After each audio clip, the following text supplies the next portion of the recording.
Now, the VOA Special English program, People in America. A North American Major League Baseball record was established in 1939. The man who set it played in 2,130 games without missing one.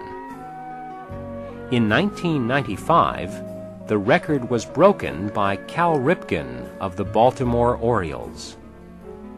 But there is not much chance that the man who set the first record will be forgotten. Today, Shirley Griffith and Steve Ember tell about Lou Gehrig, whose record lasted for 56 years.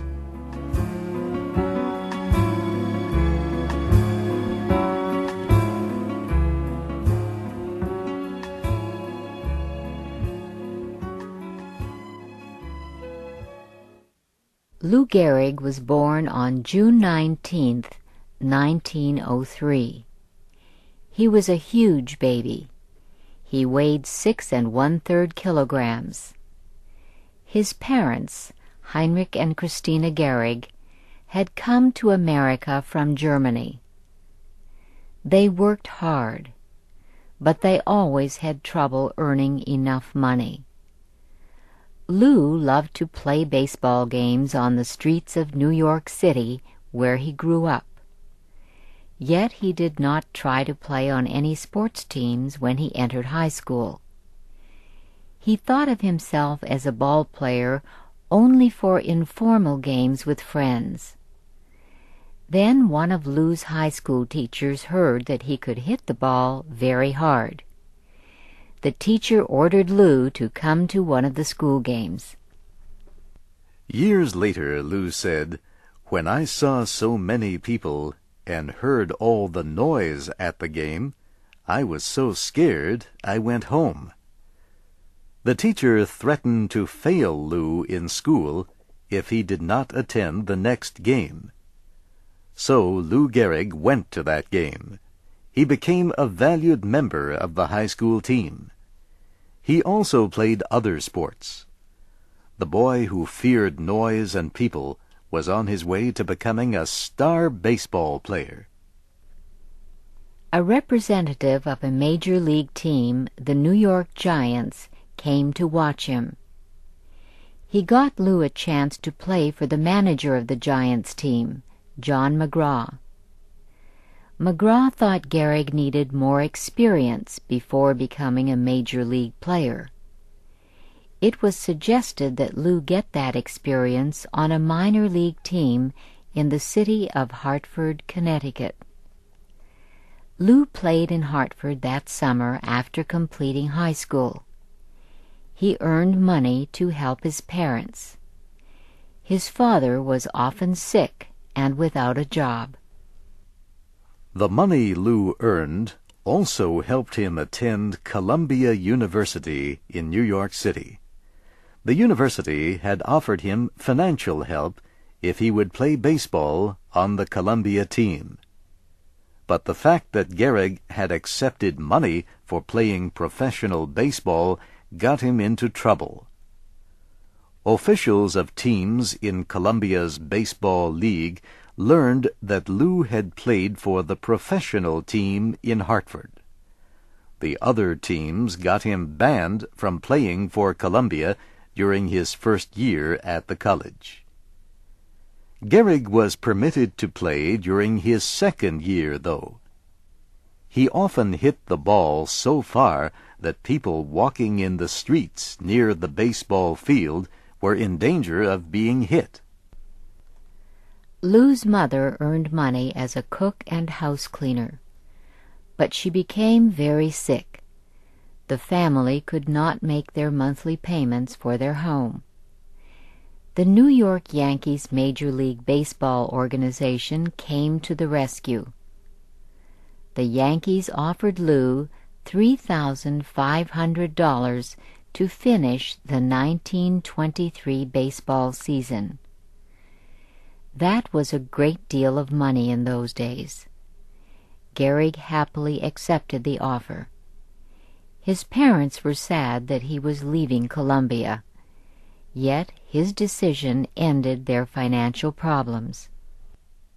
The Yankees recognized that Gehrig was a good hitter. They wanted him to add to the team's hitting power provided by its star player, Babe Ruth. But Gehrig had trouble throwing and catching the ball.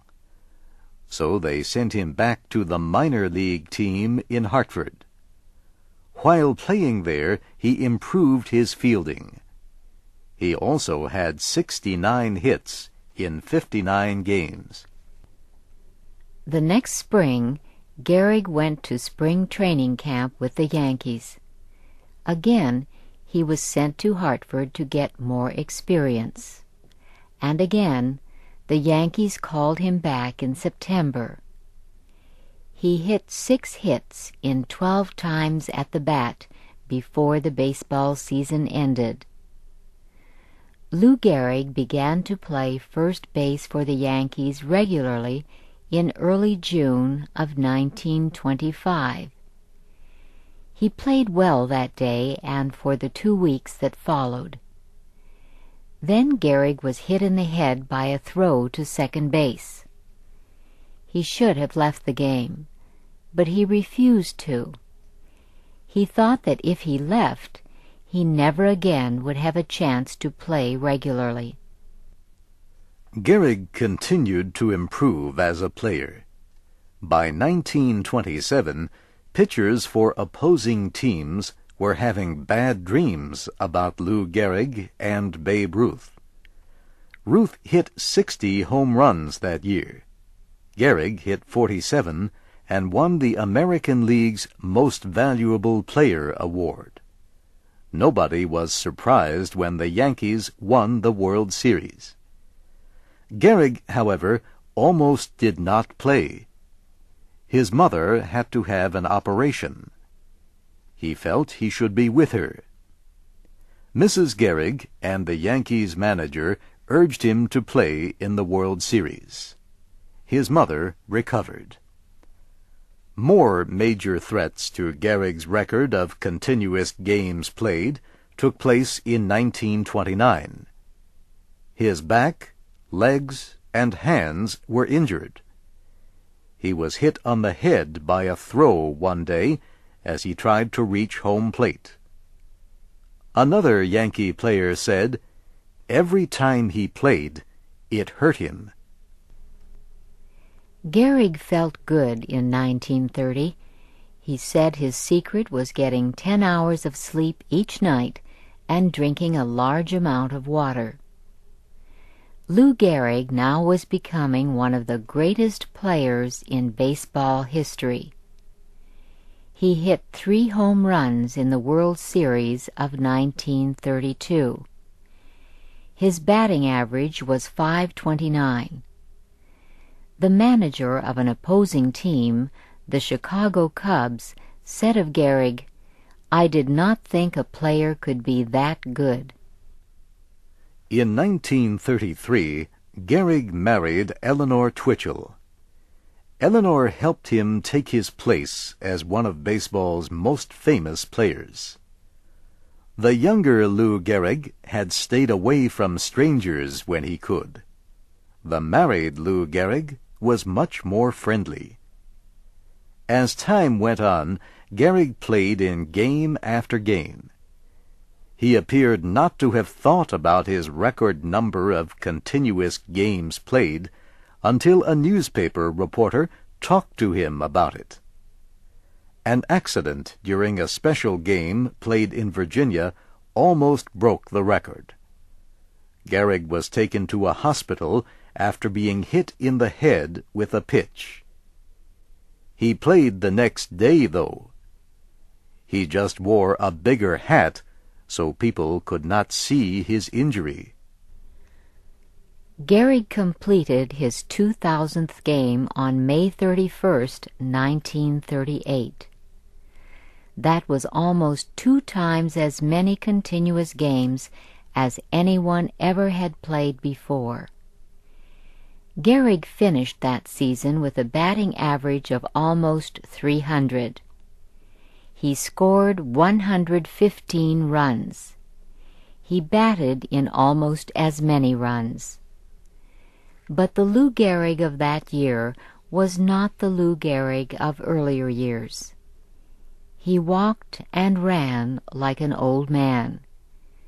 He had trouble with easy catches and throws.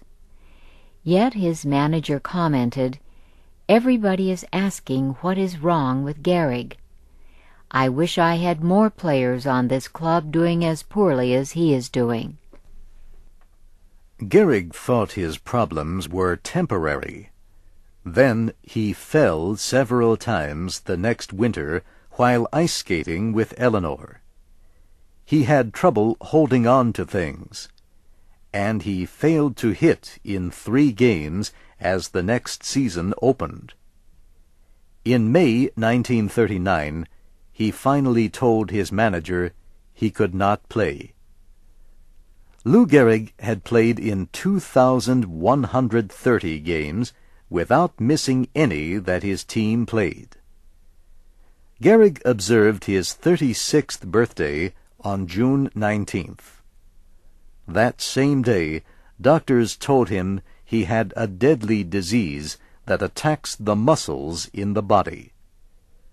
The disease is called amyotrophic lateral sclerosis. Today, it is known as Lou Gehrig's disease.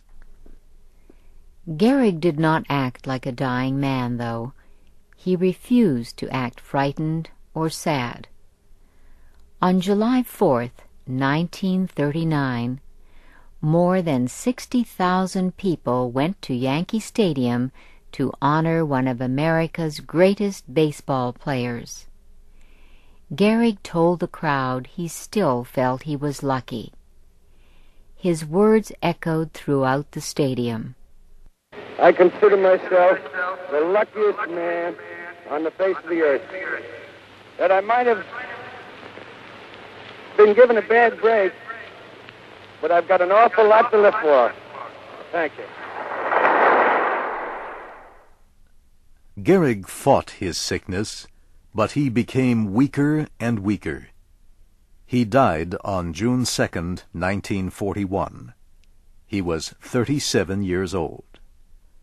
America mourned the loss of a great baseball hero.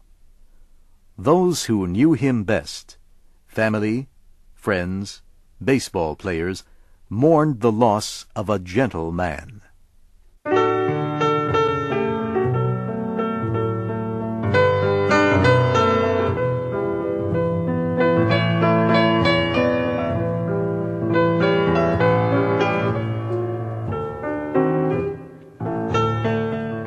This special English program was written by Jerry Watson and produced by LaJuan Davis.